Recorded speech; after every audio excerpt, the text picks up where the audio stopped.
Hansho Technologies est un des leaders de la fourniture d'étiquettes électroniques pour les enseignes de distribution en France et dans le monde. Une étiquette électronique intègre des batteries et donc cela signifie qu'il y a une fin de vie au produit. Souhaitant donner une seconde vie à nos produits et promouvoir une circularité de notre offre, il apparaissait naturel de créer un centre de SAV en France pour reconditionner nos produits. Nous avons décidé d'établir notre centre de SAV en plein cœur de la ville de Meudon, au sein de l'ESAT d'Alembert, association appartenant au Papillon Blanc de la Colline. Depuis 2021, une équipe dédiée à Hansho France traite, répare et met à disposition de nos clients nos étiquettes électroniques. Depuis 2021, cela représente un peu plus d'1 million d'étiquettes remises sur le marché grâce à notre collaboration avec l'ESAT. Alors pourquoi avons-nous décidé de collaborer avec l'ESAT d'Alembert ? Eh bien c'est finalement assez simple. La RSE est devenue depuis quelques années maintenant un vrai pilier de la stratégie globale de l'entreprise et donc nous souhaitons mettre en place des activités qui ont un impact positif sur la société. Et notre collaboration avec l'ESAT et la délocalisation de notre centre de SAV sert clairement cet objectif-là et surtout sert les objectifs qui sont édités par l'Organisme des Nations Unies et qui nous permettent de réduire les inégalités, de rendre la société plus inclusive encore.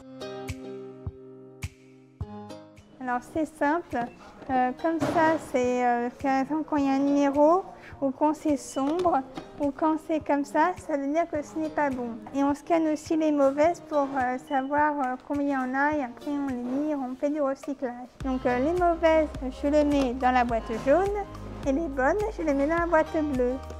Alors quand je suis à l'ESAT d'Alembert, j'ouvre les étiquettes Hansho et j'enlève les anciennes batteries pour mettre des nouvelles batteries après. Une fois que c'est passé, je les passe au scan comme maintenant, où je les scanne et si c'est bon, je les mets ici.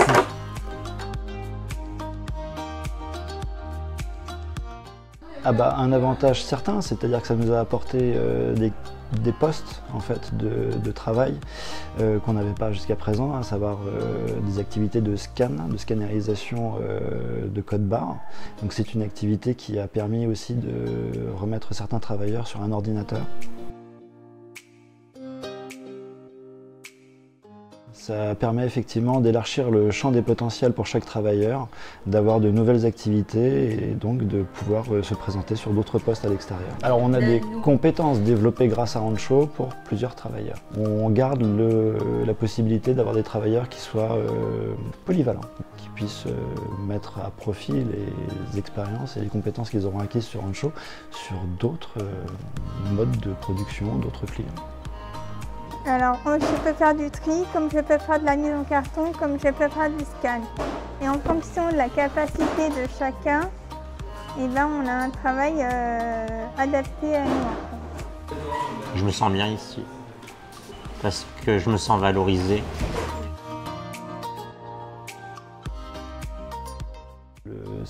Effectivement, c'est une prise de conscience en fait, hein, c'est vraiment dans l'air du temps. Je crois qu'on est à un moment charnière où les entreprises dites normées, du monde ordinaire, s'aperçoivent que les gens qui travaillent dans des milieux adaptés fournissent un travail de qualité et dans des délais qui sont parfois plus courts que ceux des autres entreprises. Donc effectivement, c'est un changement de mentalité, un changement de point de vue par rapport au handicap et par rapport aux personnes soi-disant handicapées. Qu'est-ce qu'on met vraiment derrière ce mot handicap ? Est-ce que c'est vraiment une incapacité à travailler? Non, loin de là.